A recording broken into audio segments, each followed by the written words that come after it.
Good morning, everyone. It is truly an honor to be with you all today.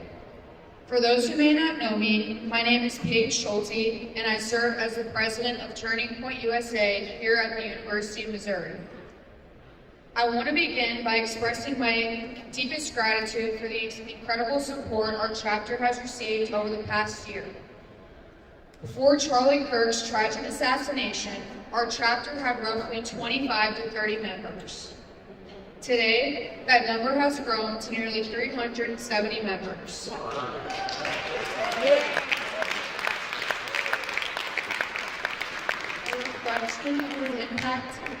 A reflection of the impact his leadership and vision had on so many of us. My journey with Turning Point USA began in May 2025 when I realized that MIZZOU did not have an active chapter. At that time, I had become increasingly interested in conservative politics and was inspired by Charlie Kirk's message. I felt called to create a space on campus where conservative students could gather, feel welcome, and openly share their beliefs. To be candid, I was hesitant at first. I feared being bullied, receiving backlash, and even for my personal safety. But through the encouragement of my father and my Turning Point field representative, I realized this was not only the right decision, but also part of my greater purpose. This is what Charlie Kirk would have wanted me to do, and I firmly believe this is what God placed on my heart. As someone who aspires to be both a lawyer and a politician, I also recognize that this was an important first step in my journey of leadership. I soon connected with two other students who shared the same passion, and together we began building. In June 2025, we officially signed our contract for Turning Point USA, establishing ourselves as a recognized chapter. From there, we spent the summer working for the fall semester, organizing, recruiting, and preparing for what we hoped would become a strong and lasting organization. During the summer, we also learned that Charlie Kirk himself was planning to bring Turning Point USA's American comeback tour to MIZZOU in late September. Around the same time in early July, my executive board and I attended Turning Point USA's Chapter Leadership Summit and Student Action Summit in Tampa, Florida.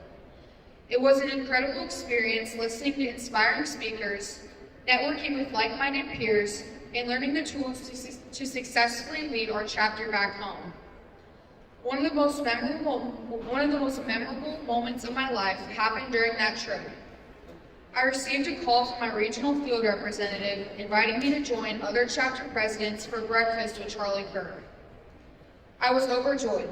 I remember calling and texting my family, thrilled at the chance to meet someone who had inspired me so deeply.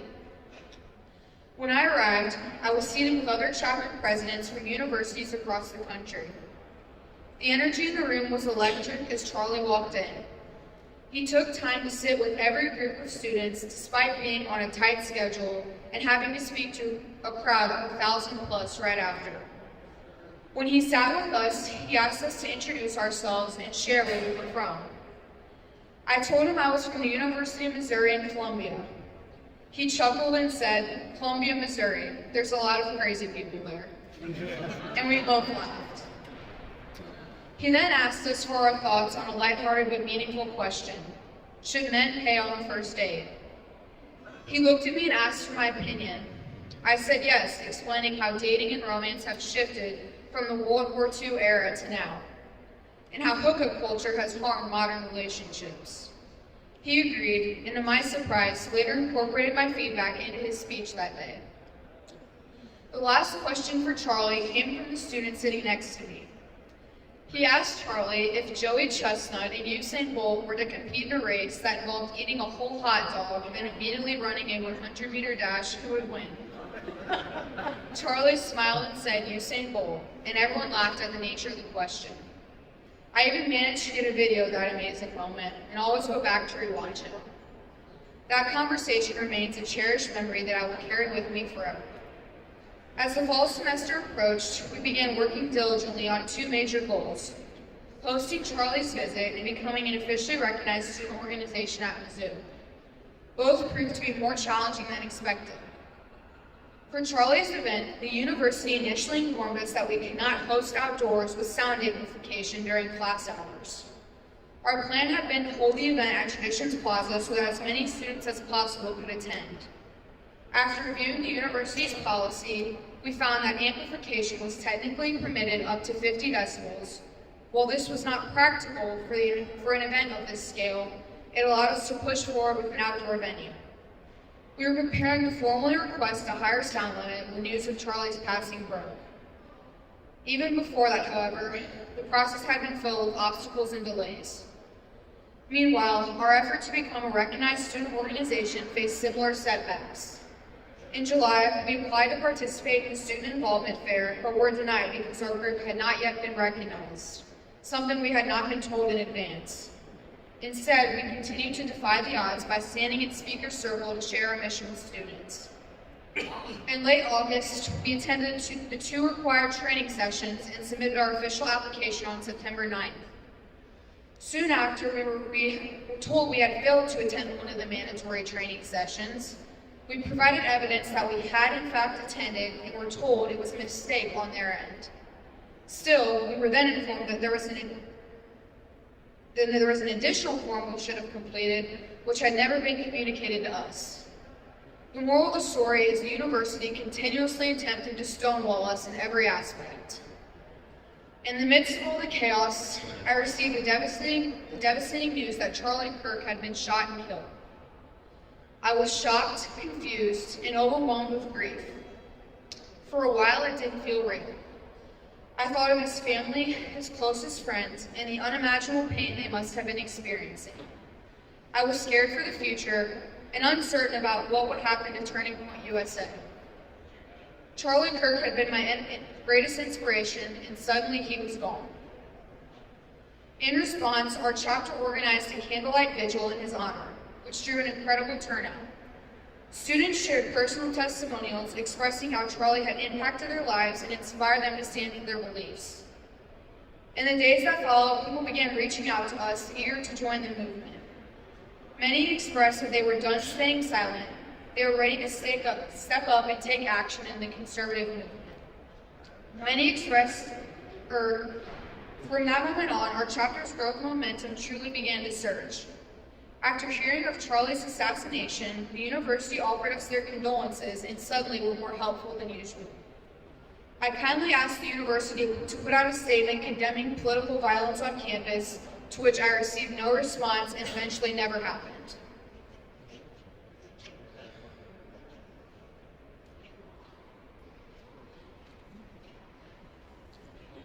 Weeks passed without resolution on the student org issue. Without recognition, we could not reserve rooms without being charged, and our first meeting was quickly approaching. When we asked for an update, we were told that decisions on new organizations would not be finalized until October 27th, nearly another month away. At that point, I was furious and reached out to University of Missouri President Moon Choi for help.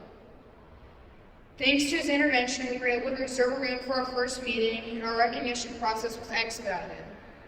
On September 26, 2025, we were officially approved as a recognized student organization.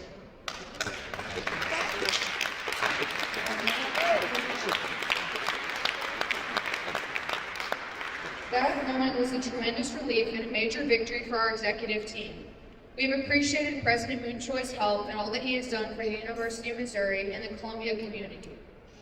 We hope to continue to work diligently with the university in the future. In late December, I, along with other executives and members of the MIZZOU Turning Point chapter, attended Turning Point USA's America Fest in Phoenix, Arizona. The event was hosted at the Phoenix Convention Center and brought together thousands of students, activists, and leaders from across the country. America Fest featured a dedicated media row where attendees could observe live broadcasts from major news outlets, podcasts, and political programs. This included organizations such as Fox News, The Daily Wire, Real America's Voice, and many others. In addition, there was a large exhibit hall filled with informational booths, media displays, and opportunities for engagement. The main stage featured an impressive lineup of speakers, including Vice President of the United States, J.D. Vance. Hearing from such influential figures was both inspiring and motivating. Another highlight of the event was the opportunity to connect returning point students from across the nation, fostering a strong sense of unity and shared purpose. One of the most meaningful experiences of the trip was being selected to participate in a meet and greet with Erica Kirk.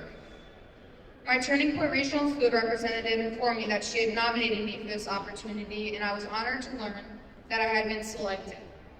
I was able to access the VIP section and go backstage to meet Erica, who was incredibly kind and welcoming.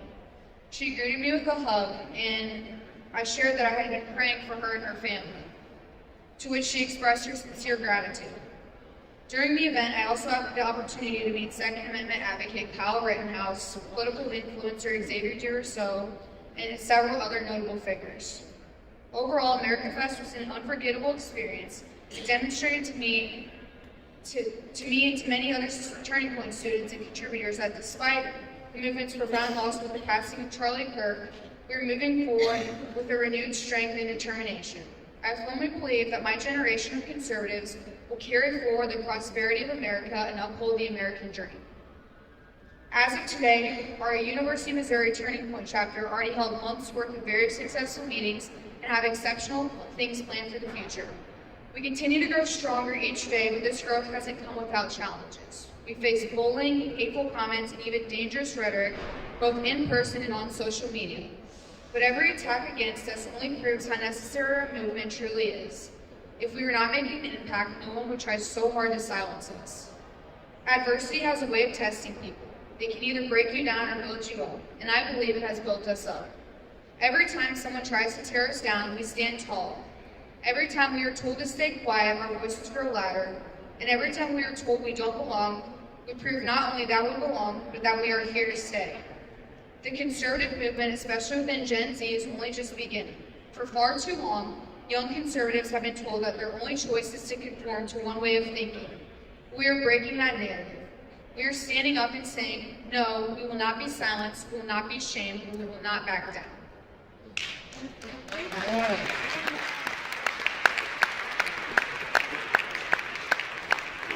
We are not simply leaders of tomorrow, we are the leaders of today. The choices we make, the courage we show, and the truth we defend right now will shape not only our campuses, but also our communities, our culture, and our country for decades to come.